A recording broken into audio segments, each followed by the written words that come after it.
پھولوں کی بنائی گئی سیج سے کمرہ مزید بارونق اور خوبصورت لگ رہا تھا۔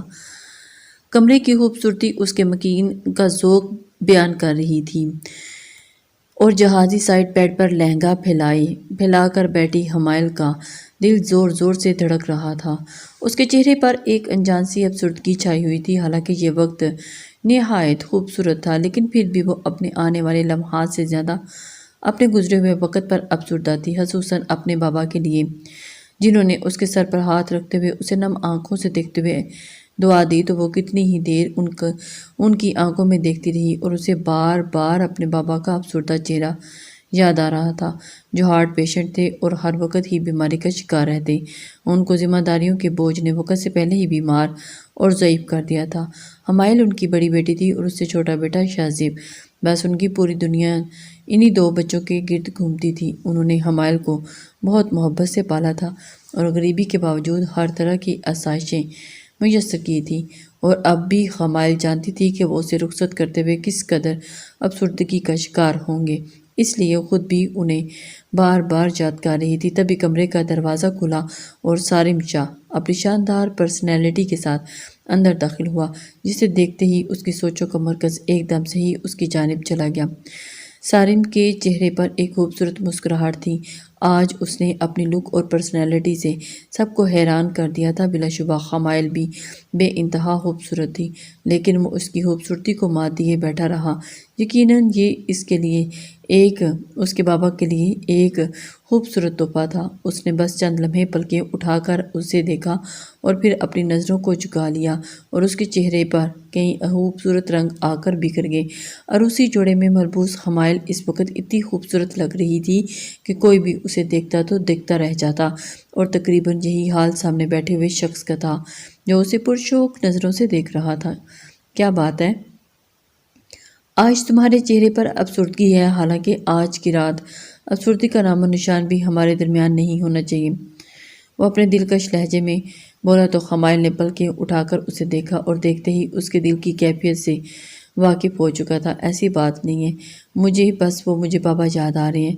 اس نے اسے تسلی دینی چاہی تو وہ ایک بار پھر اس کے قریب ہوتے ہوئے بولا، میرا نہیں خیال کہ تمہیں آج کی رات اپنے بیمار باپ کو یاد کرنا چاہیے، اور ویسے بھی اب تمہیں ان کی بیماری کی وجہ سے پریشان ہونے کی ضرورت نہیں۔ حمائل نے پلکیں اٹھا کر خیرت سے سامنے بیٹھے ہوئے شخص کو دیکھا، اور تب وہ حمائل کا ہاتھ پکڑے اپنے قریب لے گیا، اور اس انگوٹھی کو دیکھ رہی ہو، اس میں ہیرے جڑا ہوا ہے، اور اگر صرف یہ انگوٹھی بھی بیچ دو تو اپنے باپ کا علاج ایک مہنگے ہسپتال میں کروا سکتی ہو۔ حمائل کی آنکھوں میں حیرت اترتی جا رہی تھی۔ تبھی وہ اسے دیکھتے ہوئے کھڑا ہوا اور کمرے میں گھومتے ہوئے ایک بار پھر اس کی آنکھوں میں دیکھ کر اپنی باتوں کا زہر گھولنے لگا تھا۔ تم جیسی لڑکیاں صرف پیسوں کے لیے ہی ایک انسان پر مرتی ہیں، اور میرا خیال ہے کہ اب تمہیں اتنی دولت مل چکی ہے کہ تم اور تمہارا باپ ساری زندگی عیش اور آرام سے گزار سکو۔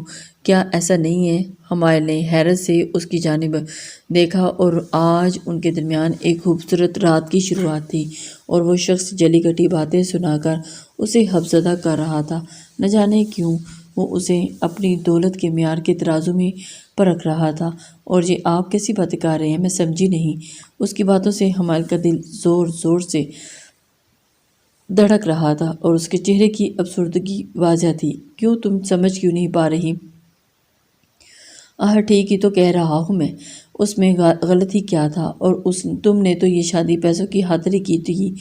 آپ مان اور عزت سے میرے گھر رشتہ لے کر گئے ہیں، اور میں نے اپنے ماں باپ کی مرضی سے یہ رشتہ قبول کیا ہے، تو اس میں پیسوں کا عمل دخل کہاں سے آ گیا؟ حمائل لہنگا سنبھال کر بیڈ سے اتر کر اس کے قریب آئی تھی۔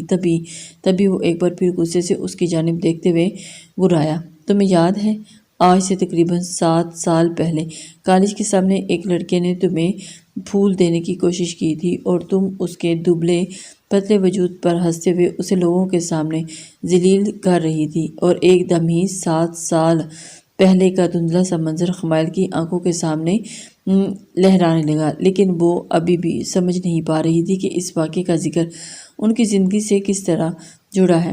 تم نے نہ صرف اس کا پھول لے کر اس کے منہ پر دے مارا تھا، بلکہ تم نے تو اس کی غربت کا بھی مذاق اڑاتے ہوئے اپنے دوستوں میں کھڑے ہو کر کہہ کے بھی لگائے تھے، اور تمہیں یہ جان کر کتنی حیرت ہوگی کہ آج وہ لڑکا تمہارے سامنے تمہارے شوہر کی حیثیت سے کھڑا ہے۔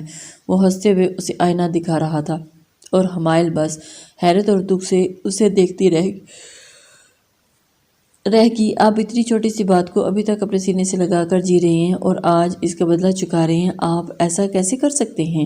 حالانکہ آپ اچھی طرح جانتے ہیں کہ میں نے اس روز صرف اپنی عزت کی خاطر اس لڑکے کو جلی کٹی سنا کر واپس بھیج دیا تھا، کیونکہ میرا باپ شریف اور عزت دار ہے، لیکن میں یہ نہیں جانتی تھی کہ کس کی سزا مجھے آپ جیسے شخص کے ہاتھوں بھگتنی پڑے گی۔ امال کی بات سن کر سارم کے چہرے پر ایک طنزیہ مسکراہٹ بکھر گئی تھی۔ بالکل، تم کہہ سکتی ہو کہ آج تم وہی بدلہ چکانے کے لیے میرے پاس موجود ہو، اپنی مرضی سے، اور تمہاری عزت دار باپ نے ہی تمہیں میری باہوں میں آنے کے لیے بھیجا ہے۔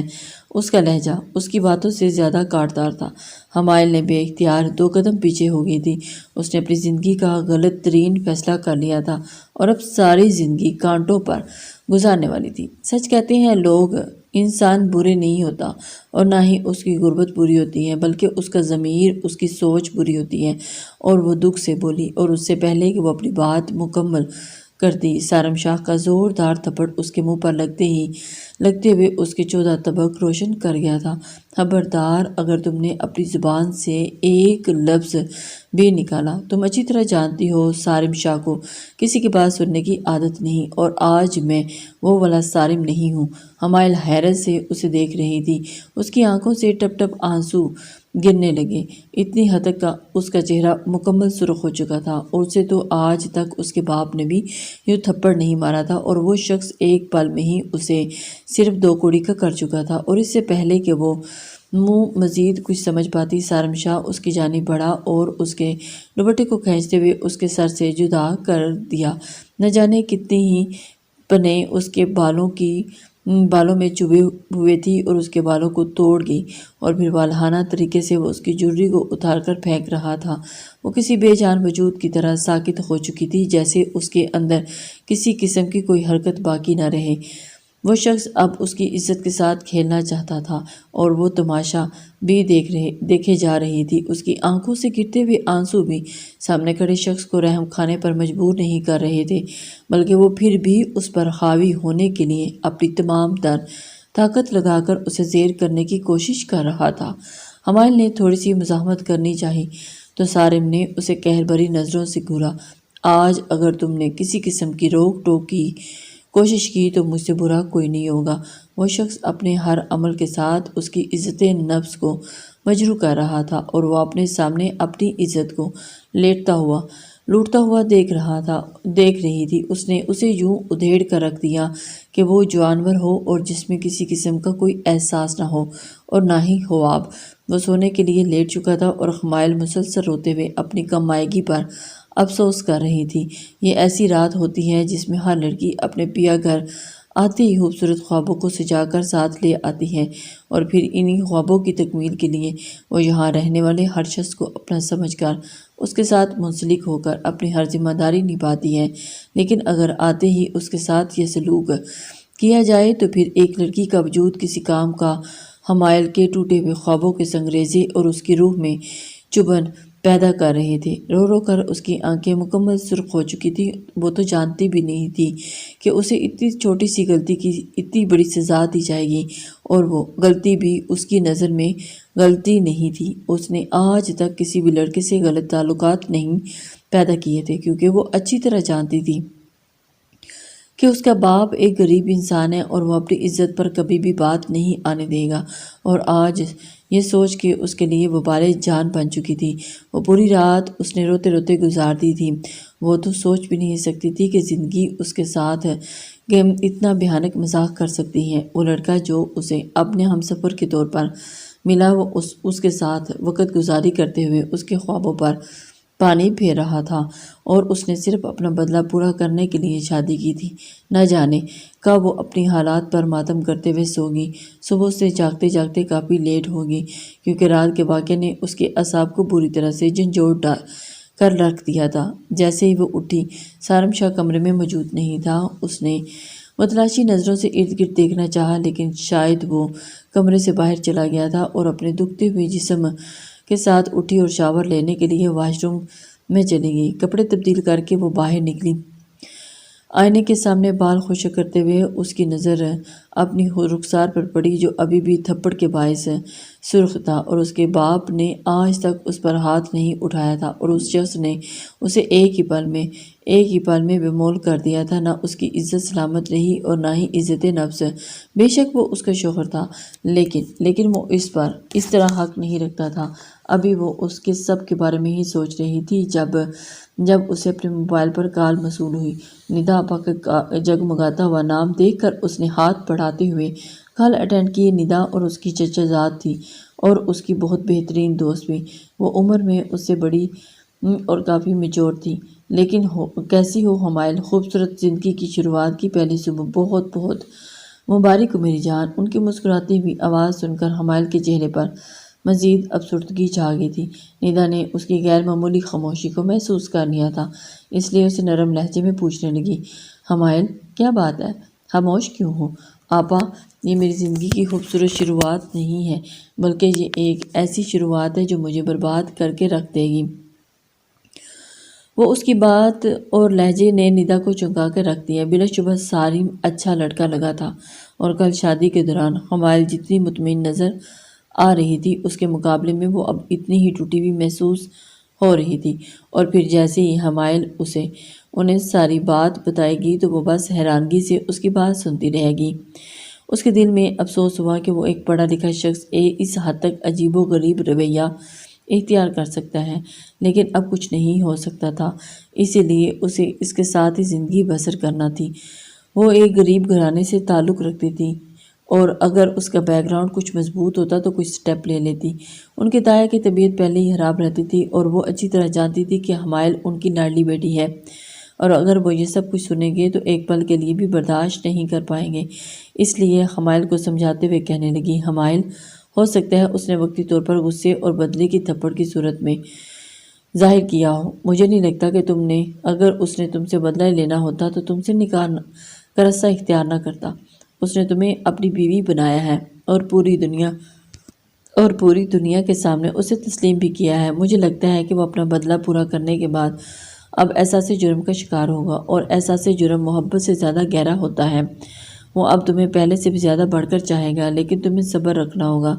وہ انہیں بڑی بہنوں کی طرح سمجھا رہی تھی، اور اس کی بات سن کر حمائل کے اندر ایک امید کی کرن جاگ اٹھی تھی۔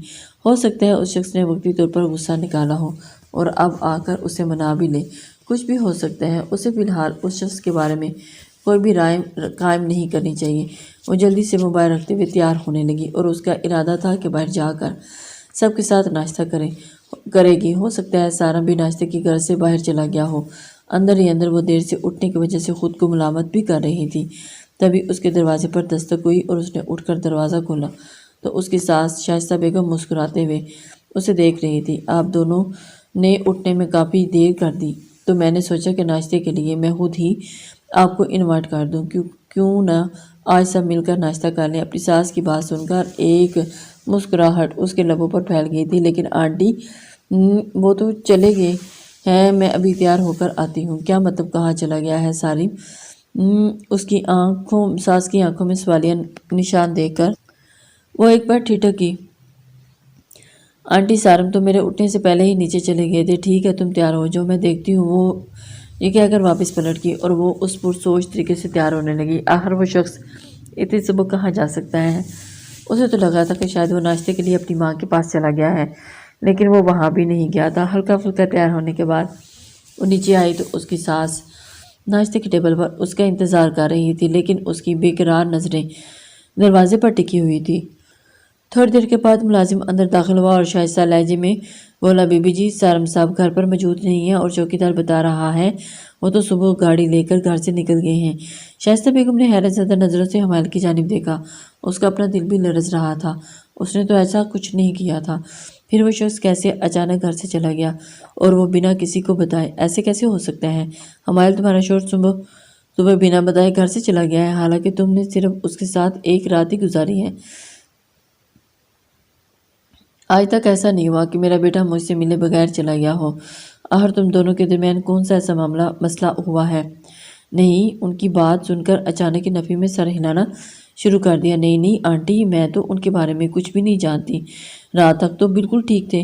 وہ دانستہ طور پر رات واقعہ کو چھپا چکی تھی اور شائستہ بیگم نے موبائل نکالا اور اس سے پہلے کہ وہ اس سے رابطہ کرتے ہیں جب واٹس ایپ پہ اس کا وائس نوٹ انہیں موصول ہوا اور وہ اوپن کرتے ہوئے کان کے قریب لے کر جا کر سننے لگی، لیکن جیسے جیسے وہ اسے سنتے جا رہی تھی وہ نہ صرف بلکہ خمائل کا رنگ بھی متغیر ہوتا جا رہا تھا۔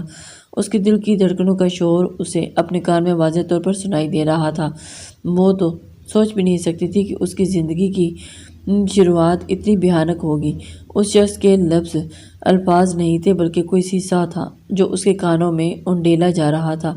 میں ہمیشہ کے لیے جا رہا ہوں اور تب تک جب تک یہ لڑکی اس گھر میں ہے۔ آپ جانتی ہیں کہ مجھے کتنا بڑا دھوکہ دیا ہے اس لڑکی نے۔ ایک بد کردار لڑکی ہے جو کئی لڑکوں کے ساتھ اپنے رشتے بنا چکی ہے اور اب مجھے دھوکہ دینے کے لیے میرے پاس موجود تھی۔ مجھے اس نے بہت مایوس کیا۔ آپ اسے ابھی اور اسی وقت گھر سے نکال دیں کیونکہ میں اب اس کے ساتھ کوئی رشتہ نہیں رکھنا چاہتا۔ وائس نوٹ ختم ہو چکا تھا اور شائستہ بیگم قہر برساتی نظروں سے حمائل کو گھور رہی تھی۔ تمہیں شرم نہیں آئی اس طرح کرتے ہوئے، میرے بیٹے کو دھوکہ دیتے ہوئے؟ میرے چاند جیسے بیٹے کو تم نے دھوکہ دے دیا۔ ایسا کیا کیا تھا جو تم مڈل کلاس لڑکی کو پسند کر بیٹھا؟ میں تو اس سے پہلے ہی کہتی تھی کہ مڈل کلاس گھرانے کی لڑکیاں پیسوں کے لیے ہی اپنی عزت تک بیچ دیتی ہیں، اور ان کے الفاظ سن کر تو حمائل کو اپنی حد کا احساس گھیر رہا تھا۔ آنٹی، ایسی کوئی بات نہیں، اللہ کی قسم میں بے قصور ہوں۔ اچھا، تم بے قصور ہو تو اسی لیے تمہارا شوہر تمہیں دن چڑھے بد کرداری کے الفاظ سے نواز کر ہمیشہ کے لیے تمہیں چھوڑ کر چلا گیا۔ میرا بیٹا تمہاری وجہ سے دور گیا ہے اور اس کی زندگی کی خوشیاں ختم ہو چکی ہیں۔ تم ڈائن ہو، لڑکی نہیں جو میرے بیٹے کی خوشیوں کو نگل گئی۔ تمہیں ابھی اور اسی وقت یہاں سے جانا ہوگا۔ حمائل نے تو انہیں بس یکٹکی دیکھتی رہ گئی اور ان کی آنکھوں سے آنسو لگاتار بہہ رہے تھے، لیکن سامنے والے کھڑی عورت اس کا کوئی اثر نہیں ہو رہا تھا اور اس کے لیے حمائل جلدی سے آگے بڑھی اور اس کے پیروں میں بیٹھ گئی۔ آنٹی، خدا کے لیے ایسا نہ کریں، میں بے قصور ہوں، میں نہیں جانتی سارم کو کون سی غلط فہمی ہوئی ہے، مجھے معاف کر دیں۔ میرا اس سب میں کوئی قصور نہیں، بلکہ آپ ابھی سارم کو کال کریں اور انہیں سمجھائیں کہ میرا باپ بیمار ہے۔ شاید شائستہ بیگم نے اس کے پاؤں کی ٹھوکر مارتے ہوئے اسے خود سے دور دھکیل دیا تھا۔ اور اپنے گندے اور ناجائز وجود کو لے کر ہمیشہ کے لیے یہاں سے چلی جاؤ۔ تم میرے بیٹے کی زندگی میں ایک بدنما داغ ہو جو اسے ہر گھڑی اپنی خوشیوں کو نگلتا ہوا محسوس ہوگا۔ تم جانتی بھی ہو کہ اس کی ریپوٹیشن کیا ہے۔ وہ تمہاری وجہ سے اپنی عزت بھی خراب نہیں کرنا چاہتا، اور میں تمہیں ایک منٹ بھی یہاں پر برداشت نہیں کروں گی۔ وہ یہ کہتے ہوئے اندر چلی گئی تھی اور حمائل فرش پر بیٹھی ہوئی بے انتہا رو رہی تھی۔ ملازم اس کی بے عزتی کا تماشا دیکھتے ہوئے ارد گرد جمع ہو گئے تھے۔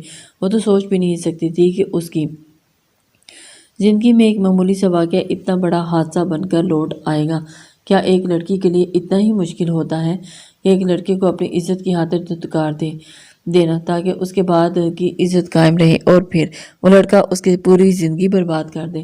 وہ مردہ قدموں سے اٹھی اور کمرے میں چلی گئی، اور کمرے کی ایک ایک چیز جیسے اس پر ہنس رہی تھی۔ اسے تو اپنی قسمت بھی مذاق بنتی ہوئی نظر آ رہی تھی۔ شدت سے اس کا دل چاہا کہ کاش زمین پھٹے اور وہ اس میں سما جائے۔ اس کے باپ ضعیف چہرہ اور اس کی آنکھوں کے سامنے لہرا رہا تھا، اور اچھی طرح جانتی تھی کہ اگر وہ گھر واپس جائے گی تو اس کا باپ ٹوٹ جائے گا۔ اب اس کی جانب سے مکمل مطمئن تھے، لیکن وہ یہ نہیں جانتے تھے کہ ایک عذاب اور ابھی ان کے سر پر نازل ہونے والا ہے۔ اس نے مردہ ہاتھوں سے اپنی پیکنگ کی اور بیگ کو اٹھا کر ایک امید بھری نظر اس کمرے پر ڈالی جس میں وہ بس ایک رات رکنے کے لیے ہی آئی تھی، اور پھر آہستگی سے چلتے ہوئے باہر نکل آئی۔ شائستہ بیگم نے پہلے ہی ڈرائیور کو حکم دے دیا تھا کہ وہ اسے اپنے گھر چھوڑ آئے۔ وہ گاڑی میں آ کر بیٹھی تو ایک بار پھر ٹوٹ کر رو پڑی اور اسے بار بار اپنی کامائیگی کا احساس ستا رہا تھا۔ کیا لڑکی ہونا اتنا ہتاوار ہے کہ وہ ساری زندگی اس کی تلافی میں گزار دے گی؟ کاش وہ پیدا ہی نہ ہوتی اور اس کا باپ صرف 2 بیٹوں کا باپ ہوتا۔ آج اس کی ذمہ داری ایک بار پھر اس کے ضعیف کندھوں پر تو نہ آن گرتی۔ ڈرائیور نے اسے اپنے مائکے کے دروازے پر اتار دیا اور خود گاڑی لے کر واپس چلا گیا۔ کتنی دیر وہ اس دروازے کو دیکھتی رہ گئی جہاں سے وہ کل امیدوں اور خوشیوں کے ساتھ رخصت ہوئی تھی اور آج وہ ایک ہی رات میں اس دروازے پر کھڑی تھی اور اس نے آہستگی سے ہاتھ بڑھا کر دروازہ کھولا اور وسیع اور اس صحن میں موجود سارے نفوس اس کی جانب متوجہ ہوئے تھے۔ عزیز صاحب بھی وہیں پر موجود تھے اور اپنی بیٹی کو یوں ٹوٹی ہوئی حالت میں دیکھ کر وہ جلدی سے آگے بڑھے اور حمائل بس انہیں روتے ہوئے دیکھتی رہ گئی تھی۔ گھر میں ابھی تک کافی رشتے دار موجود تھے جو اسے ترخم بھری نظروں سے دیکھ رہے تھے اور ان کی آنکھوں کا تجسس حمائل کو کاٹ کھانے کو دوڑ رہا تھا۔ اس کی ماں آگے بڑھی اور اسے گلے سے لگا لیا۔ کیا ہوا؟ کیا بات ہے حمائل بیٹا، اتنی جلدی صبح تم یہاں پر؟ اور سالم کدھر ہے؟ امی نے اس شخص کے بارے میں پوچھا۔ ہمارے ساتھ دھوکہ کیا ہے، اس نے بس ایک رات کے لیے مجھے اپنی دلہن بنایا اور مجھ سے بدلہ لے لیا کیونکہ میں نے چند سال پہلے اسے دھتکار دیا تھا۔ امی اس نے مجھے بد کردار کے لقب سے نواز کر یہاں بھیج دیا ہے۔ آپ یقین کریں آپ کی بیٹی بے قصور ہے۔ وہ روتے ہوئے حمائل کی قابل رحم لگ رہی تھی اور عزیز صاحب تو اپنا دل تھام کر وہیں بیٹھتے چلے گئے تھے۔ گھر میں موجود مہمانوں کے درمیان چیمہ گوئیاں شروع ہو گئی تھی۔ سبھی جانتے تھے کہ عزیز صاحب بہت ہی عزت دار اپنی بیٹی کی شادی امیر گھرانے میں کی ہے۔ وہی لوگ جو کل تک اس کی قسمت پر رشک کر رہے تھے اور اسے رشک بڑی نظروں سے دیکھ رہے تھے کہ حمائل کی قسمت واقعی ہی داد طلب ہے جو اسے اتنا امیر اور خوبصورت شوہر ملا، اور آج وہ اسے یوں دیکھ رہے تھے جیسے وہ بدذات خود ایک غلطی ہو۔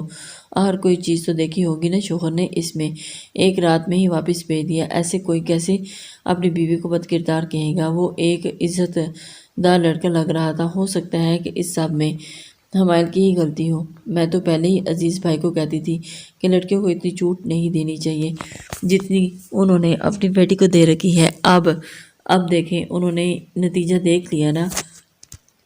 اس لڑکی نے باپ کا سر جھکا دیا ہمیشہ کے لیے۔ غرض کے جتنے منہ اتنی باتیں تھیں۔ لوگ تو باتیں بنا کر واپس چلے گئے جبکہ عزیز صاحب کی طبیعت حد سے زیادہ بگڑ چکی تھی۔ وہ کیسے بھول سکتے تھے کہ کل کتنے مان سے انہوں نے اپنی بیٹی کی شادی کی، لیکن وہ لوگ جب رشتہ طلب کرنے کے لیے آئے تو کتنی عاجزی کا اظہار کر رہے تھے، اور وہ لڑکا تو جیسے ان کے قدموں میں بچھا جا رہا تھا۔ یہی سب کچھ دھوکہ دیکھتے ہوئے انہوں نے اپنی بیٹی کی شادی کر دی، اور انہیں کسی بھی ہیرے اور زیور سے کوئی مطلب نہیں تھا، نہ ہی وہ ان کی بڑی بڑی گاڑیوں اور بنگلوں کو زیر غور لائے تھے۔ انہوں نے تو صرف اپنی بیٹی کی خوشیاں دیکھی تھی اور خدا کو وہ منظور نہیں تھا۔ انہوں نے آج تک کسی کی بیٹی سے کوئی زیادتی نہیں کی تھی، تو آج ان کی اپنی بیٹی کے ساتھ اتنی بڑی زیادتی کا وہ سوچ بھی نہیں سکتے تھے۔ وہ انہی سوچوں میں کی وجہ سے انہیں فالج کا اٹیک ہوا، انہیں بروقت ہسپتال منتقل کر دیا گیا، جس سے ان کی طبیعت میں کافی بہتری تو آ چکی تھی، لیکن فی الوقت بات کرنے اور چلنے کے قابل نہیں رہے تھے، اور حمائل کا تو رو رو کر برا حال تھا۔ وہ سوچ بھی نہیں سکتی تھی کہ اس کی زندگی یوں اجیرن بن جائے گی۔ ندا اس سے ملنے کے لیے آئی تو اسے گلے لگ کر بھی شدید رو دی تھی۔ ندا نے اسے تسلی دی اور دلاسا دیا۔ صرف وہی تو ایک لڑکی تھی جو اسے ہر طرف کی منافقت سے پاک تھی، ورنہ اس کے سارے کزن صرف تماشبین لگ رہے تھے جو اس کا تماشا دیکھنے کے لیے آئے تھے۔ اس کے دونوں بھائی ابھی چھوٹے تھے اور اتنے بڑے نہیں تھے کہ سالم شاہ سے اپنی بہن کا انتقام لے لیتے، اور ان کی زندگی تو گویا ایک دن میں ہی اجڑ کر خاک ہو گئی تھی۔ یہ محض بدلوں کے لیے محبت کرنے والے اور شادیاں کرنے والے انسان کیا جانے کہ ایک بیٹی ایک باپ کے لیے کیا حیثیت رکھتی ہے۔